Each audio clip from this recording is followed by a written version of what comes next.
मित्रों, क्या हाल चाल है भाई आप लोगों के। स्वागत है आप लोग का एक और नई वीडियो में जहाँ हम लोग पढ़ने जा रहे हैं laws of motion, chapter number 4 physics का। तो देखिए, लॉज ऑफ मोशन स्टार्ट होता है आपका फोर्स एंड मोमेंटम के कॉन्सेप्ट से। फोर्स होता है, हम बचपन से पढ़ते हैं, फोर्स इज अ पुश और pull which can change the state of a body. अब जो स्टेट है, स्टेट कौन कौन से स्टेट होते हैं हमारे पास किसी भी रिजिड बॉडी के। कुछ स्टेट्स होते हैं, जैसे उसका रेस्ट में होना, उसका मूविंग में होना, ये एक स्टेट है। ये नहीं सॉलिड लिक्विड गैस नहीं, बट एक स्टेट है आपका मूविंग। ठीक है, जब ऑब्जेक्ट मूव कर रहा है एंड जब ऑब्जेक्ट रेस्ट पे है। ये हो गए दो हमारे पास स्टेट्स। अब फोर्स को हम लोग डिनोट करते हैं एफ से। Force is denoted by F. ठीक है, अब देखो फोर्स का जो यूनिट होता है, यूनिट आप सबको पता है न्यूटन होता है, क्योंकि इसे न्यूटन चचा ने बनाया था। फोर्स मतलब उन्होंने डिस्कवर किया था फोर्स को।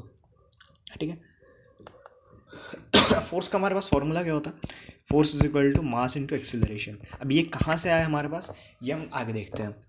फिर आता है हमारे पास मोमेंटम। मोमेंटम हमारे पास क्या होता है? मोमेंटम है product of mass and velocity. Mass m से डिनोट होता है एंड वेलोसिटी जो है वी से डिनोट होता है। ठीक है, तो मोमेंटम, हम मोमेंटम को पी से डिनोट करते हैं, पी वेक्टर।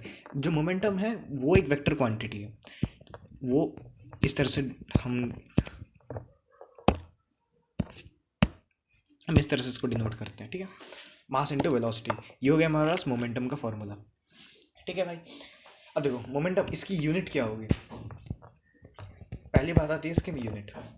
अब मास की यूनिट क्या होती है? KG, SI unit. ये जो यूनिट है, मैं एसआई यूनिट की बात कर रहा हूँ। ठीक है, ये सेम फॉर दिस, ये एसआई यूनिट है न्यूटन। ठीक है, अब मोमेंटम की एसआई यूनिट होती है केजी। बी वेलोसिटी, वेलोसिटी का क्या होता है? मीटर पर सेकेंड। ठीक है, ये हो गया हमारे पास मोमेंटम, मोमेंटम का एसआई यूनिट। अब जो मोमेंटम है वो वेक्टर क्वांटिटी, इस एरो रिप्रेजेंटेशन तुम पहचान लोगे। ठीक है, अगर इसके डायमेंशन की बात करें तो डायमेंशन का क्या है? एम एल टी माइनस 1, ये हो गया इसका डायमेंशन। ठीक है भाई, अब देखो इसके बाद हमारे पास आता है चेंज इन मोमेंटम। अगला टॉपिक है चेंज इन मोमेंटम, छोटा सा टॉपिक है ये, change in momentum.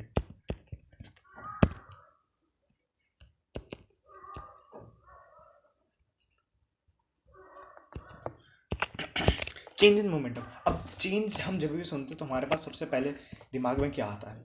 Final minus initial. ठीक है, तो फाइनल माइनस इनिशियल जब होगा वो चेंज के बराबर होता है। मतलब जब चेंज होता है तो हमेशा वो फाइनल माइनस इनिशियल रहता है, फाइनल माइनस इनिशियल। ठीक है भाई, ये हुआ चेंज का मतलब। अब जब मोमेंटम पे चेंज होता है, मतलब अब चेंज को हम इस सिंबल से डिनोट करते हैं। ठीक है, इस सिंबल का मतलब होता है डेल्टा। ठीक है, इसको हम डेल्टा के नाम से बोलते हैं। ठीक है, अब हम इसको ऐसे डिनोट करते हैं चेंज इन मोमेंटम को डेल्टा पी से। अब डेल्टा पी क्या होगा? P final minus p initial. Change का मतलब तो ये होता है ना, फाइनल से इनिशियल जा रहे हैं, फाइनल माइनस इनिशियल जा रहे हैं। ठीक है, तो ये हो गया हमारे पास चेंज इन मोमेंटम। अब किसी भी ऑब्जेक्ट का अगर चेंज इन मोमेंटम हो रहा है, जैसे हम मान लेते हैं हमारे पास ये एक ऑब्जेक्ट है, जस्ट फॉर एग्जांपल ये हमारे पास ये ऑब्जेक्ट है। ठीक है, अब इसका मास m है। अब सोचिए ये u से जा रहा है। ठीक है, इस पर कुछ ऐसा हुआ जिससे इसका बाद में क्या हो गया, इसके बाद में वेलोसिटी हो जाती है हमारे पास v। ठीक है, सेम मास रहेगा कि मास चेंज नहीं होगा, इस पर ऐसा कुछ नहीं हुआ कि इसका मास घट जाए या बढ़ जाए, ऐसा कुछ नहीं हुआ। तो अगर हमने इसका चेंज इन मोमेंटम निकालना है तो हम इसका चेंज इन मोमेंटम कैसे निकालेंगे? देखो, P final minus p initial. ठीक है, अब पी फाइनल क्या है हमारे पास? ये फाइनल सिनेरियो है, फाइनल सिनेरियो ये, और ये इनिशियल सिनेरियो है। ठीक है हमारे पास, अब देखो फाइनल क्या हुआ हमारे पास? P final mass into velocity, and P initial हमारे पास क्या हो गया? Mass into initial velocity. ठीक है, तो अगर हम डेल्टा पी देखेंगे तो हमारे पास डेल्टा पी क्या क्या हो जाता है? M v minus m u. ठीक है, एम कॉमन ले लेते हैं हम लोग, वी माइनस यू। ठीक है, ये हो गया हमारे पास change in momentum, final change in momentum for this scenario. मतलब ये कहना क्या चाह रहा है? आप देखो, हमारे पास एक ऑब्जेक्ट था। ठीक है, हमारे पास एक ऑब्जेक्ट है जिसका इनिशियल सिनेरियो में क्या था? उसकी वेलोसिटी u थी, उसका मास m कांस्टेंट रहेगा। ठीक है, अभी के लिए मास एम कांस्टेंट है, इनिशियल वेलोसिटी यू थी, इस पे ऐसा कुछ फोर्स एक्ट हुआ या ऐसा कुछ हुआ जिसके कारण इसकी वेलोसिटी बढ़ गई। अब वेलोसिटी बढ़ना या घटना, क्योंकि हमने पिछले पेज में क्या पढ़ा, फोर्स इज एनी पुश और pull which can change the state of the body. अब अगर बॉडी मूविंग पे है तो उसकी स्पीड वो बढ़ा भी सकता है फोर्स, एंड स्पीड उसकी घटा भी सकता है फोर्स, ठीक है। तो इस पे फोर्स एक्ट हुआ जिसके कारण उसकी वेलोसिटी बढ़ी है घटी है ये नहीं बताया, बट वेलोसिटी में चेंज आया, चेंज क्या है वो वी चेंज है। अब मोमेंटम पे उस हिसाब से कितना चेंज हुआ, मोमेंटम पे इतना चेंज हुआ उस हिसाब से, ठीक है। तो चलो एक क्वेश्चन हम देखते हैं इसका, चेंज इन मोमेंटम पे, ठीक है। अब देखो हमारे पास इनिशियल केस में बॉडी क्या कर रही है, इनिशियल केस में बॉडी जो है पॉजिटिव एक्स डायरेक्शन में 10 मीटर पर सेकंड की स्पीड पे चल रही है, एंड फिर फाइनल केस में क्या है वो अपोजिट डायरेक्शन में 5 मीटर पर सेकंड पे चलने लग गया, ठीक है। अब हमने इसका निकालना है चेंज इन मोमेंटम, मतलब डेल्टा पी, ठीक है, हमने डेल्टा पी को निकालना है। अब हम डेल्टा पी कैसे निकालेंगे, अब क्योंकि मैंने देखो इसमें तुम लोगों को बताया था जब पी है एक वेक्टर है, अब वेक्टर क्वांटिटी को हम सॉल्व करने के लिए आई कैप एंड जे कैप में निकालते हैं, ठीक है, आई कैप जे कैप एंड के कैप में निकालते हैं। तो हम इसमें भी यही करेंगे। अब इनिशियल पी इनिशियल के, हम पहले इनिशियल केस को देखते हैं। पी इनिशियल क्या है, मास इंटू वेलोसिटी। हमारे पास मास कितना गिवन है, मास हमारे पास 2 kg गिवन है। वी इनिशियल हमारे पास क्या है 10 मीटर पर सेकेंड। अब क्योंकि वो पॉजिटिव एक्स डायरेक्शन में है तो इसको हम प्लस आई कैप लिख देंगे, ठीक है। एंड वी फाइनल हमारे पास क्या है, वी फाइनल हमारे पास 5 मीटर पर सेकेंड है। अब वो अपोजिट एक्स डायरेक्शन पे, मतलब नेगेटिव एक्स डायरेक्शन पे, तो हम इसको माइनस आई कैप लिख देंगे, ठीक है। अब देखो, अब पी इनिशियल हमारे पास क्या है 10 आई कैप, ठीक है, एंड पी फाइनल हमारे पास क्या है मास इंटू -5 आई कैप, ठीक है भाई। अब हमारा चेंज इन मोमेंटम क्या होता है, final minus initial, P final minus p initial, ठीक है। तो हम इसको एज इट इज यहीं रख देंगे, P final mass into 10 minus of, ठीक है, इतना समझ आ गया। हम इसको जैसे हम इसको ब्रैकेट खोल देंगे तो मास इंटू 15 आई कैप हो गया। अब मास हमारे पास कितना था, मास हमारे पास 2 kg था, तो मोमेंट चेंज इन मोमेंटम क्या है इज 30 kg मीटर पर सेकेंड, ठीक है। ये आ गया हमारे पास चेंज इन मोमेंटम, तो ये हो गया इसका आंसर, चेंज इन मोमेंटम का आंसर, ठीक है।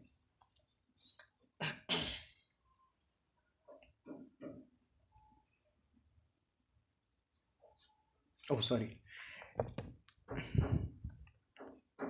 अब देखो ये वी फाइनल था, ठीक है, तो ये इस तरह से हो जाएगा, ठीक है, ऐसे। तो मतलब ये -15 आ गया, तो -30, ठीक है। अब अगर तुम्हें इसके आगे क्वेश्चन पूछा जाए कि मैग्नीट्यूड क्या है चेंज इन मोमेंटम का, तो magnitude of change in momentum क्या हो जाएगा 30 kg मीटर पर second, magnitude of change in momentum का, ठीक है। अब यहाँ पे आता है हमारे पास सबसे बड़ी टर्म, मतलब जो हम स्टेट करते हैं उसकी दिक्कत, ये हो गया हमारे पास magnitude of delta P, magnitude of delta P, ठीक है, मतलब magnitude of change in momentum. अब अगर ऐसा पूछ लिया, इसे हम क्या कहते हैं change in magnitude of momentum, change in magnitude of momentum, magnitude of momentum, ठीक है। तो change in magnitude of momentum कैसे निकालेंगे, सेम ऐसे निकालेंगे, magnitude of final momentum minus magnitude of initial momentum, मतलब इनका पहले से ही मैग्नीट्यूड निकाल लेंगे, ठीक है। तो इसका क्या हो गया, उसका -10 हो गया, 20 हो गया। अब 10 कैसे हुआ, देखो हमारे पास पहले से मास गिवन था हमारे पास 2 kg, ठीक है, और फाइनल वेलोसिटी 5 था। हम इसको बिना डायरेक्शन के रखेंगे, जब हमें पहले से ही बोल दिया जाएगा change in magnitude of momentum, तो यहाँ पे मॉड्यूलस देख रहे हो मतलब कोई डायरेक्शन नहीं आएगा, ठीक है। तो हमारे पास फाइनल क्या है, हमारे पास -10, ये हो गया मैग्नीट्यूड ऑफ, ये हो गया change in magnitude of the momentum, ठीक है। इसका हम यूनिट लिख देंगे kg मीटर पर सेकेंड। अब देखो अगला टॉपिक है न्यूटन लॉज ऑफ मोशन, ठीक है। अब न्यूटन चचा ने हम लोगों को 3 लॉज दिए मोशन पे, और सबसे ताज्जुब की बात ये है, इन 3 लॉज पे पूरी फिजिक्स डिपेंडेंट है। अब फिजिक्स वैसे एक बोनस इन्फॉर्मेशन है, फिजिक्स 2 टाइप की होती है, एक क्लासिकल फिजिक्स जिसको हम क्लासिकल मैकेनिक्स भी बोलते हैं, ठीक है, दूसरा होता है क्वांटम मैकेनिक्स, ठीक है। अब क्लासिकल फिजिक्स वो फिजिक्स होती है जो न्यूटन लॉज ऑफ मोशन को मानती है, एंड क्वांटम मैकेनिक्स वो होती है जो न्यूटन लॉज ऑफ मोशन को वॉयलेट करती है, डायरेक्टली वॉयलेट करती है, डायरेक्ट चैलेंज करती है, ठीक है।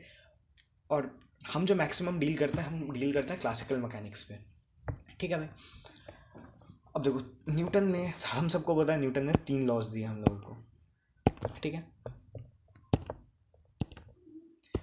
अब तीनों लॉज का अलग अलग इंपॉर्टेंस है। पहला लॉ हम इसको अच्छे नाम से जानते हैं, लॉ ऑफ इनर्शिया, ठीक है।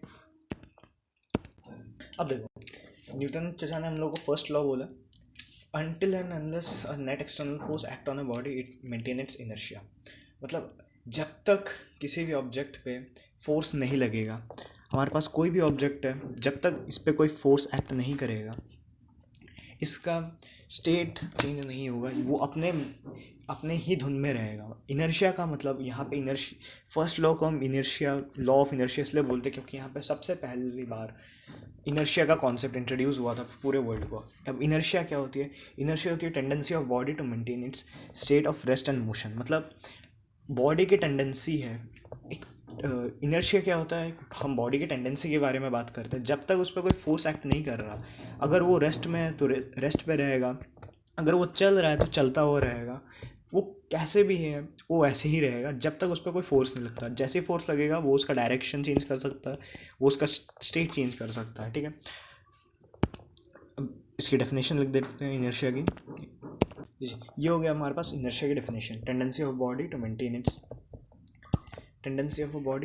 Maintain its state of rest and motion. मतलब अगर ऑब्जेक्ट चल रहा है तो चलता जाएगा, रुका हुआ है तो रुका हुआ, मतलब ऑब्जेक्ट हीट है, ठीक है, ऐसा समझ लो ऑब्जेक्ट हीट है, जब तक उस पर कोई एक्सटर्नल फोर्स लगे वो चलेगा ही नहीं, ठीक है। ये हो गया हमारे पास फर्स्ट लॉ ऑफ मोशन। अब बढ़ते हैं हम लोग सेकंड लॉ ऑफ मोशन की तरफ। चलिए हम बढ़ते हैं हम लोग सेकंड लॉ की तरफ। सेकंड लॉ में न्यूटन चचा ने हम लोगों को बताया कि जो एक्सटर्नल फोर्स है, हमारे पास कोई भी फोर्स एक्सटर्नल फोर्स है, हमारे पास एक्सटर्नल फोर्स एफ हो गया, ठीक है, F external, F net external, ठीक है।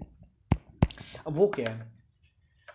The net F force, external force acting on a body is rate of change of momentum with respect to time। Rate of change, मतलब इतना English हो गया बहुत।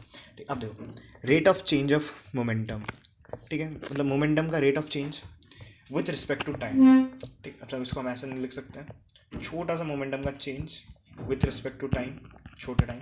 अब छोटा अगर मोमेंटम का चेंज हो रहा है तो कम टाइम में ही होगा, ठीक है।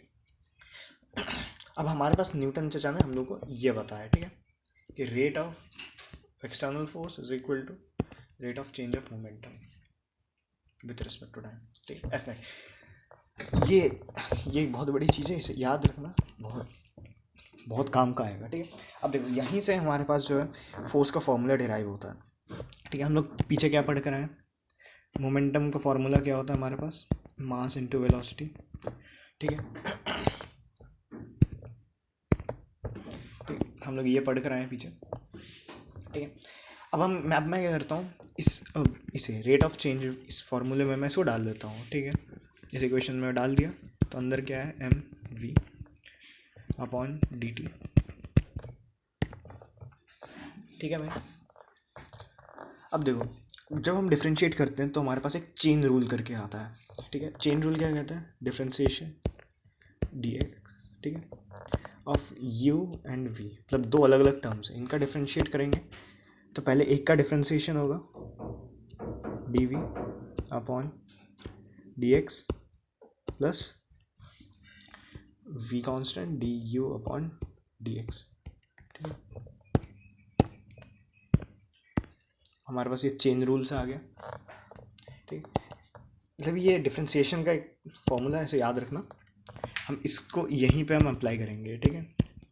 अब से मैं इसी फॉर्मूले को यहाँ अप्लाई कर देता हूँ, d m differentiation of velocity upon d t plus velocity पे कांस्टेंट पकड़ के dm/dt, ठीक है भाई।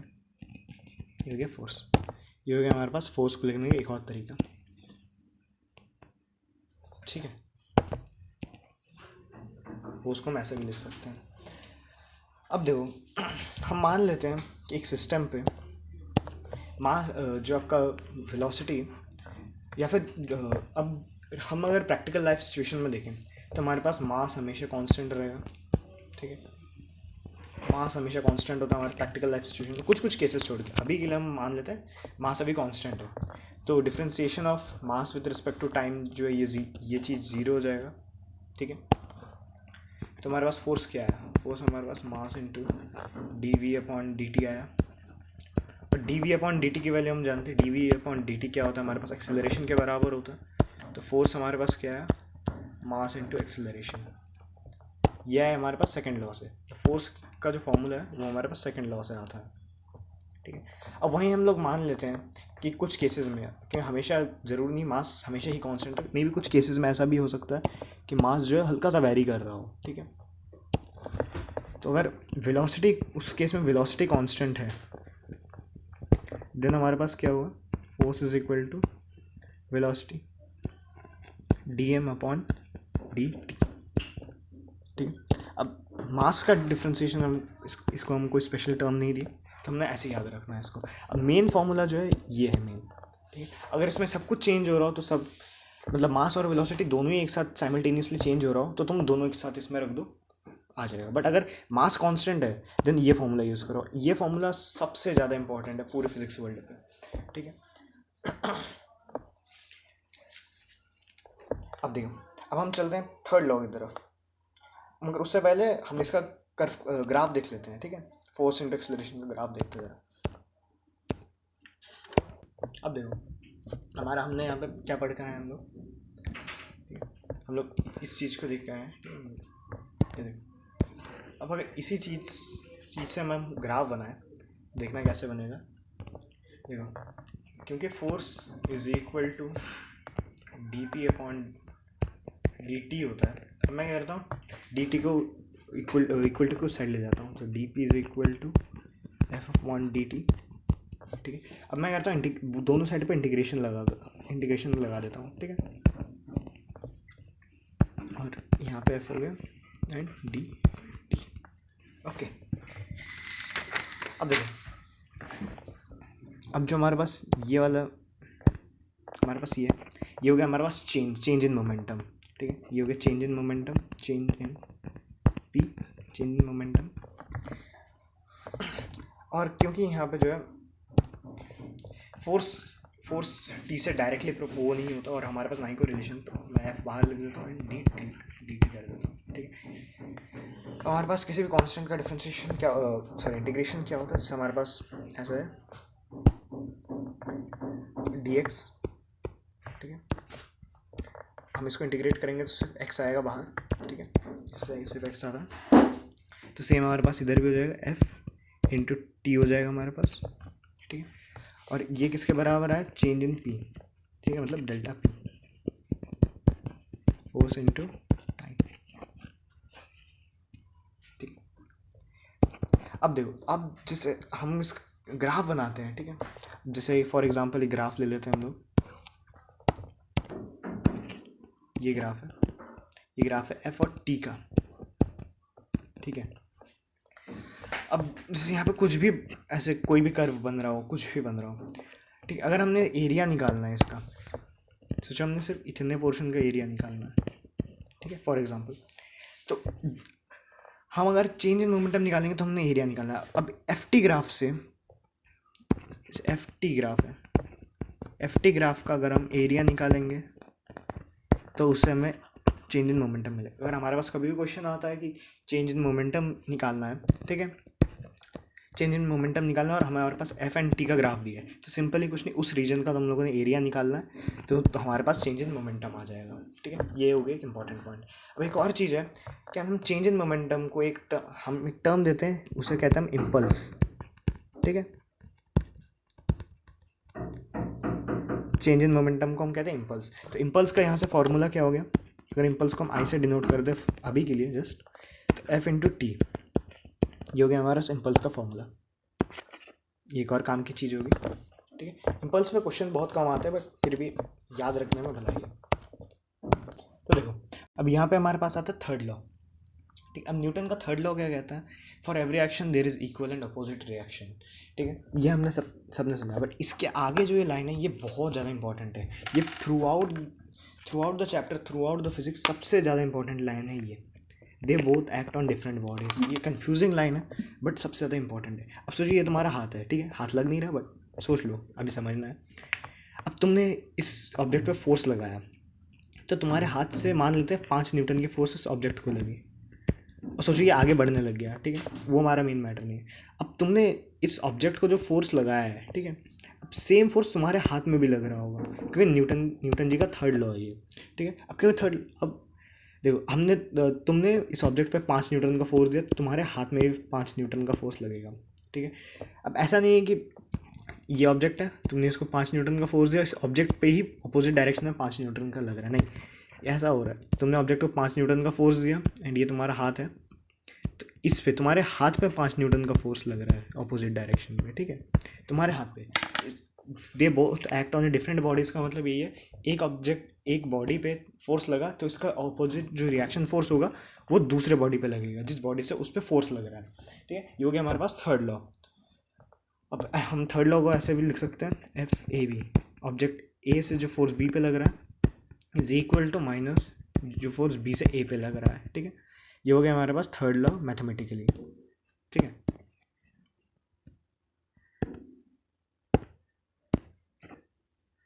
ठीक है, ये हो गए न्यूटन के तीनों लॉ यहाँ पे समाप्त होते हैं न्यूटन के, बट इसके आगे चैप्टर आगे बहुत ज़्यादा कंटिन्यू होता है। तो चलो मित्रों एक क्वेश्चन देखते हैं हम लोग चेंज इन मोमेंटम पे, ठीक है। अब देखो इस क्वेश्चन में क्या कहा है हम लोगों को, object of mass m is moving with velocity v and 30 degree from vertical as shown in the figure. It hits the vertical wall and bounces at 30 degree, ठीक है, with the velocity v, मतलब इसकी bounce back के बाद में velocity क्या रह रही है v, ठीक है। तो find the change in momentum, तो हमने चेंज इन मोमेंटम को फाइंड करना है। सबसे पहले हम लोग क्या निकालेंगे, इनिशियल मोमेंटम, ठीक है। देखो इनिशियल मोमेंटम क्या होगा हमारे पास, मास हमारे ऑब्जेक्ट का मास है m, ठीक है, तो m ले लिया। अब आता है वेलोसिटी। अब वेलोसिटी हम कैसे निकालेंगे, अब क्योंकि मैंने बोला था जो मोमेंटम है, मैंने नहीं मतलब एक्चुअली में जो मोमेंटम है वो एक वेक्टर क्वांटिटी है, तो वेक्टर क्वांटिटी को हमेशा हम लोग आई कैप या जे कैप फॉर्म में सॉल्व करते हैं या थीटा वीटा के फॉर्म में निकाल के सॉल्व करते हैं, ठीक है। अब देखना ये जो डायरेक्शन है ये जे कैप का डायरेक्शन है, ये आई कैप का डायरेक्शन है, हमारे पास वी ये 30 डिग्री है, ठीक है। तो हमारे पास आई कैप में क्या आ जाएगा, v sine theta sine 30 degree i cap, ठीक है। और नीचे हमारे पास क्या आ जाएगा, v cos 30 degree minus j cap के नीचे डायरेक्शन में ना, तो माइनस जे कैप आ गया हमारे पास, ठीक है। तो फिर यहाँ से क्या आ गया, वी साइन 30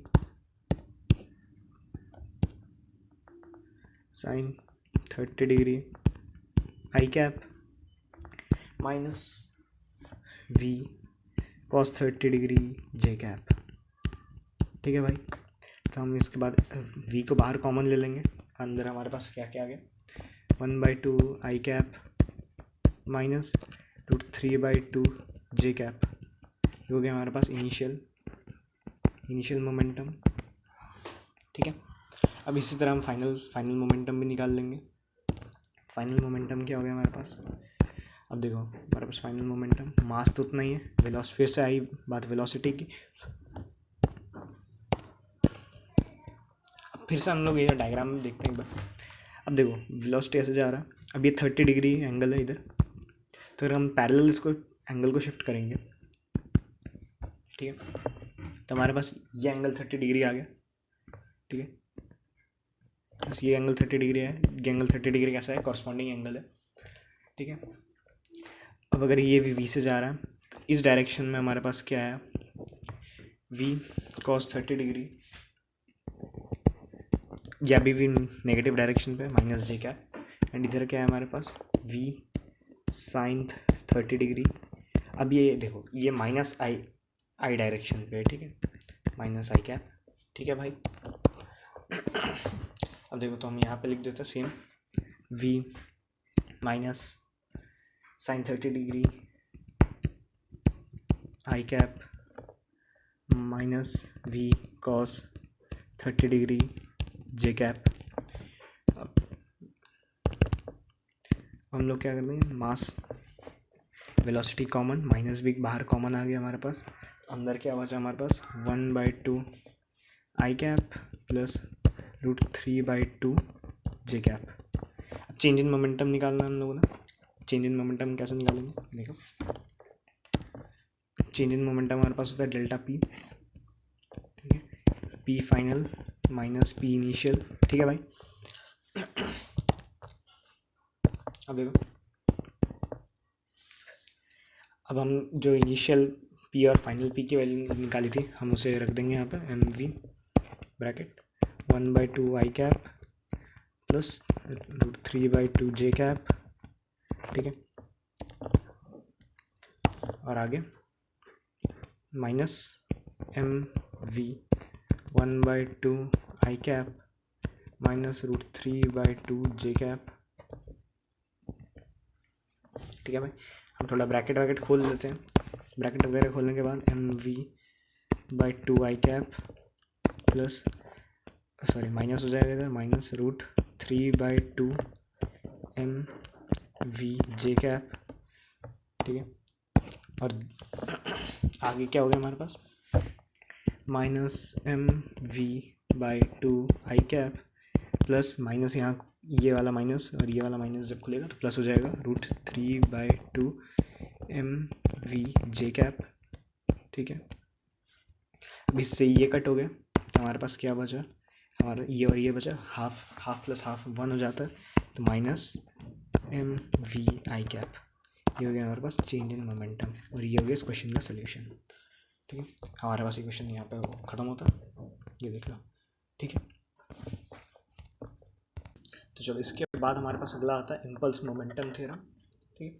अब इम्पल्स मोमेंटम थ्योरम क्या कहता है, अब हमने पढ़ा है, हम अभी जस्ट पढ़ कर आए हैं कि force is equal to dp/dt, मतलब small change in momentum upon small change in time. तो इसको रीअरेंज करके हम ऐसे लिख सकते हैं,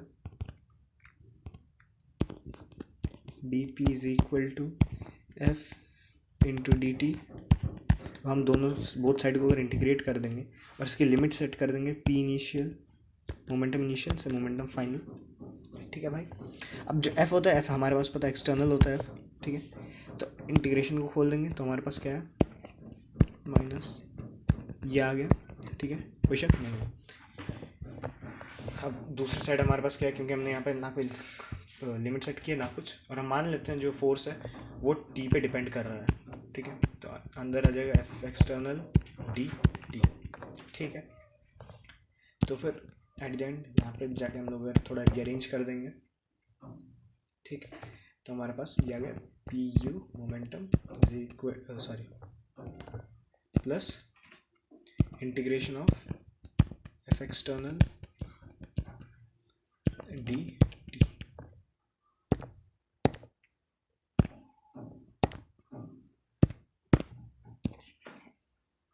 ये हम इसी चीज़ को कहते हैं इम्पल्स मोमेंटम थ्योरम। ये इम्पल्स मोमेंटम थ्योरम है हमारे पास। अभी ये देखो ये कहता क्या है, ठीक है, it tells that if a object is applied force of it for some time then momentum change. अगर इस ऑब्जेक्ट पे थोड़ा, इसका मतलब ये है कि अगर इस ऑब्जेक्ट पे थोड़ा सा भी फोर्स लगता है तो इसका मोमेंटम ज़रूर से चेंज करेगा, ठीक है। इसका ज़्यादा कुछ काम नहीं है, हम इसमें कह सकते हैं स्पीडअप होगा अगर ये ऑब्जेक्ट स्पीडअप होता है। अब ये जो इम्पल्स मोमेंटम थ्योरम है इसमें माइनस साइन भी लगता है। अगर ऑब्जेक्ट स्पीड अप हो रहा है तो प्लस साइन लेके कंटिन्यू करो, अगर स्पीड डाउन हो रही है उसकी, अगर वो स्लो हो रहा है, ठीक है, स्पीड डाउन, तो इस थ्योरम पे माइनस लेके चलना, ठीक है, इससे आंसर आ जाएगा। इसका कोई ऐसा कोई काम, बड़ा काम नहीं है। हम बाकी क्वेश्चंस को नॉर्मल अपने बेसिक नॉलेज जो हम डायरेक्ट इस फॉर्मूले से भी कर सकते हैं, मतलब जो हम बेसिक पढ़ के आए हम उससे भी कर सकते हैं, ठीक है, इसका ऐसा कोई काम नहीं है। तो अगला कॉन्सेप्ट इसके बाद आता है FBD हमारे पास, मतलब फ्री बॉडी डायग्राम। अब देखो जो फ्री बॉडी डायग्राम है, ये एनसीईआरटी में नहीं है, बट आगे जितने कॉम्पिटिटिव एग्जाम्स होते हैं उनके उस लेवल पे है फ्री बॉडी डायग्राम, क्योंकि एनसीईआरटी पे हमारे पास ये चैप्टर है, इसके आगे फ्रिक्शन होता है एंड उसके बाद ये ख़त्म हो जाता है, ऐसे उसमें कुछ बड़ा नहीं है। बट कॉम्पिटिटिव में फ्री बॉडी डायग्राम है, टेंशन है, फिर आगे मतलब थोड़ा बहुत आगे चल जाता है, ठीक है। अब अगर हम फ्री बॉडी डायग्राम में, थोड़ा बहुत शायद एनसीईआरटी में भी है, बट ये आगे टेंशन वगैरह के काम आएगा, तो हम फ्री बॉडी डायग्राम से स्टार्ट करते हैं। अब जब फ्री बॉडी डायग्राम की हम बात करते हैं तो हमारे पास दो टर्म्स आते हैं, एक होता है हमारे पास weight of an object, and दूसरा टर्म होता है हमारे पास नॉर्मल रिएक्शन, ठीक है, नॉर्मल रिएक्शन। वेट को हम डब्ल्यू से रिप्रेजेंट करते हैं, नॉर्मल रिएक्शन को एन से रिप्रेजेंट करते हैं, ठीक है, ये हो गया। अब देखो, जो वेट होता है किसी भी ऑब्जेक्ट का वेट किस पे डिपेंड करता है, ग्रेविटेशन पे, ग्रेविटी पे, ठीक है। अब अगर मान लेते हैं इस ऑब्जेक्ट का मास m है हमारे पास, ठीक है, और एक्सेलरेशन ड्यू टू ग्रेविटी हमारे पास g होती है हमेशा, ठीक है, ये सभी को पता है। तो इस ऑब्जेक्ट का वेट जो हो जाएगा वो mg के बराबर हो जाएगा, ठीक है, ये ग्रेविटेशन पुल के कारण लगता है। बट जो नॉर्मल रिएक्शन है, नॉर्मल फोर्स, नॉर्मल रिएक्शन को हम नॉर्मल फोर्स भी बोलते हैं। तो जो ये नॉर्मल रिएक्शन, ये नॉर्मल फोर्स जो भी कहना कह लो, ये कब लगता है, जब दो ऑब्जेक्ट कांटेक्ट पे हो। जैसे मान लेते हैं एक ये ऑब्जेक्ट कांटेक्ट पे है, ठीक है, एंड इसके साथ एक और ऑब्जेक्ट कांटेक्ट पे है, ये दो ऑब्जेक्ट कांटेक्ट पे है, तो इन दोनों के बीच में जो है एक नॉर्मल रिएक्शन लगेगा। मतलब नॉर्मल रिएक्शन बेसिकली हम ऐसे कहते तो दो बॉडी पे डिपेंड करता है, दो या दो से ज़्यादा बॉडी पे डिपेंड करता है। जब वो दो लोग कनेक्टेड रहते हैं तब उनके बीच में जो फोर्स लगता है उसे हम नॉर्मल रिएक्शन कहते हैं, ठीक है, या नॉर्मल फोर्स कहते हैं, ठीक है। और ये हमेशा जो है परपेंडिकुलर टू सरफेस, अगर ये सरफेस है तो इसके परपेंडिकुलर लगेगा, ठीक है। अब ये हो गया नॉर्मल रिएक्शन की बात, नॉर्मल रिएक्शन एंड वेट की बात हो गई। अब हम चलते हैं फ्री बॉडी डायग्राम को कैसे बनाते हैं। सबसे बेसिक से चलते हैं। ये हो गया हमारे पास एक ऑब्जेक्ट, अब सोच लो इसके नीचे एक और ऑब्जेक्ट रखा है हम लोगों ने, ये ऐसे, ठीक है। अब जब भी तुम्हारे पास ऐसे डायग्राम है तो उसको खोल के बनाओ पहले, ठीक है, मतलब खोल के मीन्स इंडिविजुअली बनाओ इसको। एक ये हो गया एंड एक ये हो गया, इन दोनों को दूर दूर बनाया। अब देखो, अब ये जो येलो ऑब्जेक्ट है इसका वेट होगा कुछ mg, ठीक है। अब क्योंकि ये ऑब्जेक्ट इस ऑब्जेक्ट पे फोर्स लगा रहा है, कितना mg फोर्स लगा रहा है, ठीक है, तो न्यूटन का थर्ड लॉ क्या कहता है, एक ऑपोजिट फोर्स भी लगेगा। और क्योंकि एक ऑपोजिट फोर्स लगेगा, ऑपोजिट रिएक्शन लगेगा, बट वो डिफरेंट बॉडी पे लगेगा। ये बॉडी इस पे फोर्स लगा रहा है और ये बॉडी भी इस पे फोर्स लगाएगा, और ये बॉडी इस पे फोर्स कितना लगाएगा, mg फोर्स लगाएगा, ठीक है। ये जो है हमारे पास ये mg, ये वाला जो mg है इसे हम वेट कहते हैं, एंड जो ये वाला ऑब्जेक्ट इसके फोर्स लगने के कारण ये ऑब्जेक्ट इस पे फोर्स लगा रहा है, इसको हम कहते हैं नॉर्मल रिएक्शन या नॉर्मल फोर्स, ठीक है।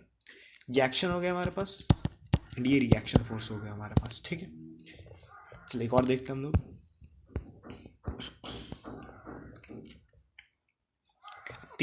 तीन ऑब्जेक्ट का देखते हैं। एक ये ऑब्जेक्ट हो गया हमारे पास, एक ये ऑब्जेक्ट हो गया, और एक हमारे पास ये ऑब्जेक्ट हो गया। अगर तुम लोगों को समझ आया तो अभी वीडियो पॉज करो और दोबारा अब खुद से बनाओ, ठीक है। नहीं आया तो देखो, मैं क्या करता हूँ, तीनों ऑब्जेक्ट्स को अलग अलग बनाता हूँ।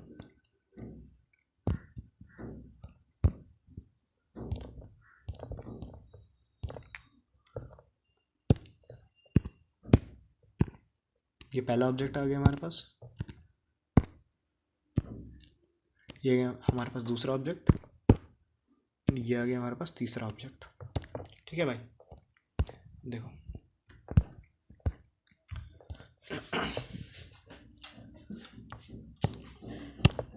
अब जो है ये इस बॉडी पे कुछ फोर्स लगाएगा, ठीक है।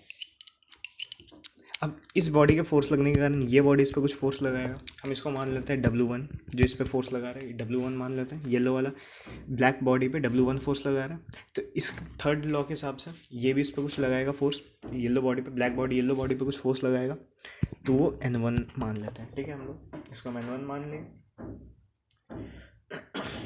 ठीक है। अब सिमिलरली ऐसे अब जो ब्लैक बॉडी है, ठीक है, वो उसका मान लेते हैं वेट 2 है, W2, ठीक है। अब क्योंकि ये जो ब्लैक बॉडी है वो रेड बॉडी पे कुछ फोर्स लगा रहा है, तो इन रिटर्न रेड बॉडी भी ब्लैक बॉडी पे कुछ फोर्स लगाएगा, तो ये कितना लगाएगा हम लोग न्यूटन जी सॉरी नॉर्मल रिएक्शन 2, ठीक है। ये हो गया हमारे पास 3 बॉडी सिस्टम का, ठीक है। मतलब बेसिकली ये है कि जो FBD है ये न्यूटन का थर्ड लॉ पूरा मान के चलता है, ठीक है। अगर ये बॉडी इस पर W फोर्स लगा रहा है तो वो ये जो W1 है वो इक्वल है फोर्स है N1 के, ठीक है। तो वो नॉर्मल रिएक्शन लगाएगा उसके जस्ट अपोजिट डायरेक्शन में उसी ऑब्जेक्ट को। जब ये बॉडी इस पर फोर्स लगा रहा है W2 से, तो वो बराबर का फोर्स लगाएगा ऊपर के डायरेक्शन को N2 से, ठीक है, समझे, ठीक है। ठीक है, जब तक किसी भी ऑब्जेक्ट का कांटेक्ट नहीं होगा उसमें नॉर्मल फोर्स नहीं आएगा, एंड जैसे कांटेक्ट आएगा तो नॉर्मल फोर्स आएगा, क्यों, उसके वेट के कारण। अगर वो नीचे रखा है तो उसके वेट के कारण नॉर्मल फोर्स आएगा, ठीक है। चलिए एक और देखते हैं हम लोग। हमने ऑब्जेक्ट को क्या हम साइमल्टेनियसली साइड में प्लेस कर रहे हैं, ठीक है। उसके बाद ये हो गया हमारे पास एक और ऑब्जेक्ट,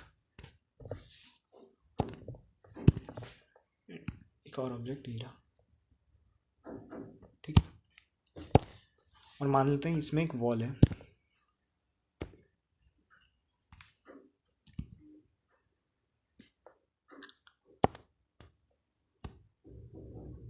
ठीक है। ये वॉल तीन ऑब्जेक्ट को चिपका के रखा है हमने वॉल पे, ठीक है। तो इस डायग्राम को फिर से खुला बनाते हैं, ठीक है।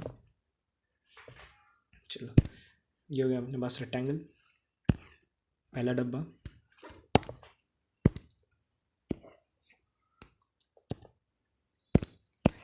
ठीक है। ये हो गया हमारे पास 3 बॉक्सेस। अब देखते हैं हम दोबारा इसमें देखते हैं। अब क्योंकि ऑब्जेक्ट येलो वाला कुछ ऑब्वियसली दीवार पे कुछ फोर्स लगाएगा, मान लेते हैं N1 फोर्स लगा रहा है दीवार पे, ठीक है। तो इन रिटर्न न्यूटन का थर्ड लॉ मानते हुए ये भी इस पे N1 लगाएगा, N1 का फोर्स लगाएगा, ठीक है। सिमिलरली ब्लैक वाला इस येलो वाले पे कुछ फोर्स लगाएगा N2, और इन रिटर्न येलो वाला भी इसे N2 फोर्स से धकेलेगा उसको, ठीक है। ऐसे ही रेड वाला ब्लैक वाले पे N3 फोर्स लगाएगा, तो ब्लैक वाला भी इस पे N3 लगाएगा, ठीक है।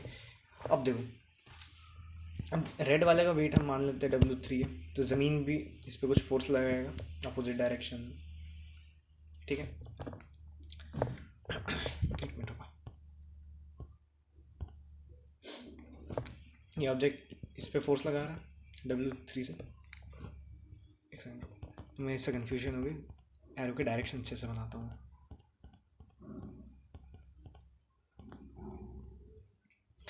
तो येलो वाला बॉडी दीवार पे कुछ फोर्स लगा रहा है इस तरह से, तो मतलब दीवार को कितना फोर्स मिल रहा है, N1 का फोर्स मिल रहा है, ठीक है। एंड ये जो येलो बॉडी है इसको N1 का फोर्स लग रहा है दीवार से, ठीक है। ऐसे ही ब्लैक वाले को कितना फोर्स मिल रहा है, N2, येलो वाले से ब्लैक वाले को N2 का फोर्स मिल रहा है, और येलो वाले को N2 का फोर्स मिल रहा है ब्लैक वाले से, ठीक।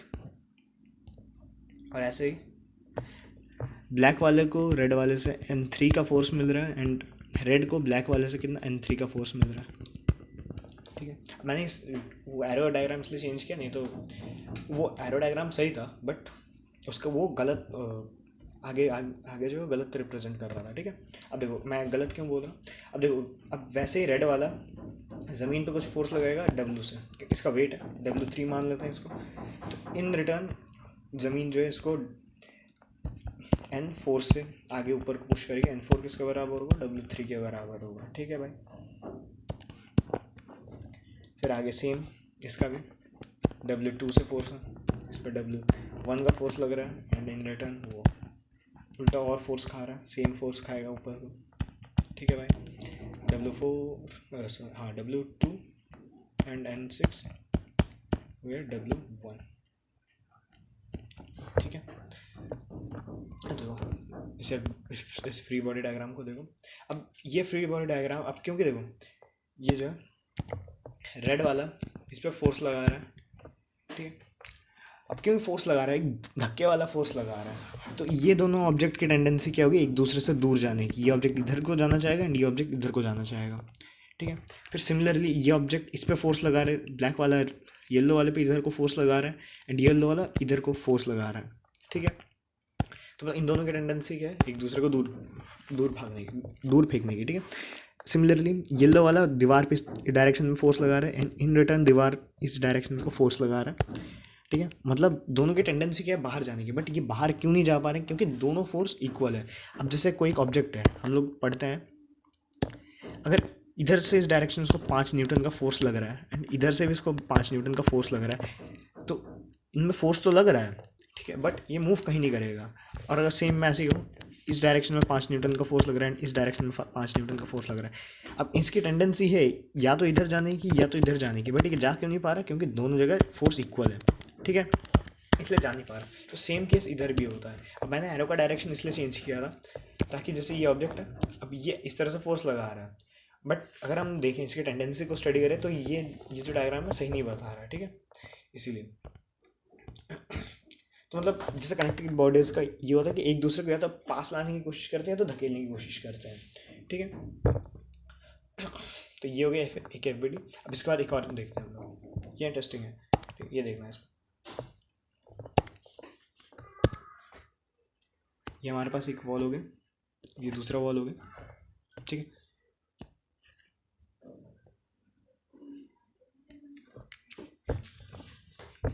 अब सोचो हमने ऐसे डिस्क रेक्टेंगल बनाते हैं इसको,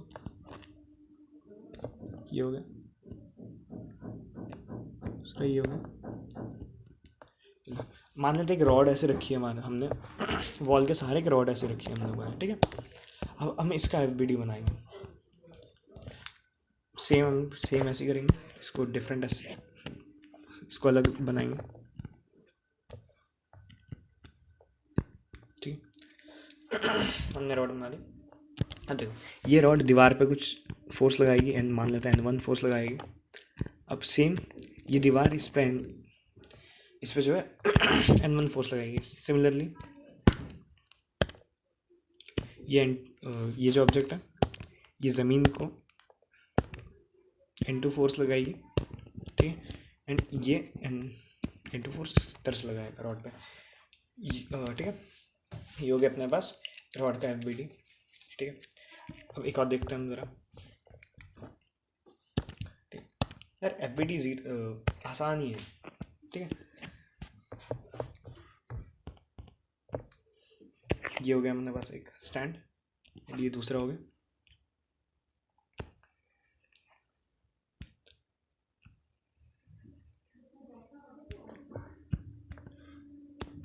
ठीक है। एक रॉड ऐसे रखी है हमने,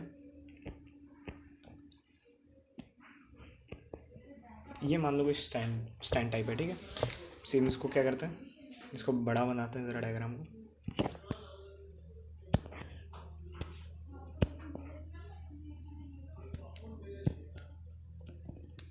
ठीक है। अब देखो इसमें हम FBD बनाएंगे, तो ये वाला जो है, ठीक है, ये वाला। अब क्योंकि मैंने बोलता हमेशा परपेंडिकुलर, अब ये सरफेस पे इस तरह से टच कर रहा है, डायग्राम पे सरफेस पे इस तरह से टच कर रहा है, तो ये इसके परपेंडिकुलर फोर्स लगाएगा, ठीक है। तो इस पर कितना लग रहा है, इस पॉइंट के कारण इस पर N2 का फोर्स लग रहा है एंड इस पर N2, मतलब मान लेते हैं N2 है, ठीक है। एंड सिमिलरली ज़मीन पे N1 का फोर्स लगेगा, ऊपर N1 का फोर्स लगेगा, ठीक है। ये हो गया एक और हमारे पास। अब चलो एक रियल लाइफ एग्जांपल समझते हैं। अब सोचो तुम्हारे आगे एक वॉल है, अब तुमने उस पर एक बॉक्स रखा है, ठीक है, ये तुमने बॉक्स रखा एंड उस पर तुमने फोर्स आगे एकदम परपेंडिकुलर रखा है, तो ये बॉक्स इस तरह से रुकी रहेगी, इस पर उससे फ्रिक्शन फोर्स बहुत सब चीज़ लगेगी। बट अभी के लिए हम सीधे नॉर्मल चीज़ देखते हैं, FBD देखते हैं, नॉर्मल रिएक्शन वगैरह देखते हैं इस पर, ठीक है। नॉर्मल रिएक्शन फोर्स और इसका वेट वगैरह कहाँ से लगेगा ये देखते हैं, ठीक है। तो इस डायग्राम को फिर अलग से बनाते हैं, ठीक है भाई। ये देखो ये होगा, अब तुमने यहाँ से फोर्स लगाया F का। अब इस ऑब्जेक्ट पर क्या क्या चीज़ एक्ट करेगी, इसका वेट नीचे की डायरेक्शन में mg, ठीक है। अभी दीवार पे N1 लगा रहा है फोर्स, तो दीवार इस पर कितना N1 फोर्स लगाएगा। अब मान लेते ये वॉल रफ है तो फ्रिक्शन फोर्स के जस्ट अपोजिट पे लगेगी F, ठीक है। अब रुका है तुमने, इसको फोर्स लगाया इसलिए रुका है, ठीक है। इसकी फ्रिक्शन की बात आगे हम आगे करते हैं, आगे जब चैप्टर कंटिन्यू रहेगा, ठीक है भाई। ये हो गया हमारे पास फ्री बॉडी डायग्राम। अब अगर ये चैप्टर आगे मैं इस वीडियो में कंटिन्यू करता हूँ तो वीडियो बहुत लंबी हो जाएगी। इसके बाद हमारे पास आता है फोर्स एंड पुली सिस्टम, फिर pulley and block, spring system वगैरह आता है, ठीक है। इनको भी आगे करेंगे। तो इस वीडियो के लिए इतना ही। Thanks for watching. मिलते हैं आप लोगों से एक और अगली वीडियो में, तब तक के लिए जय हिंद।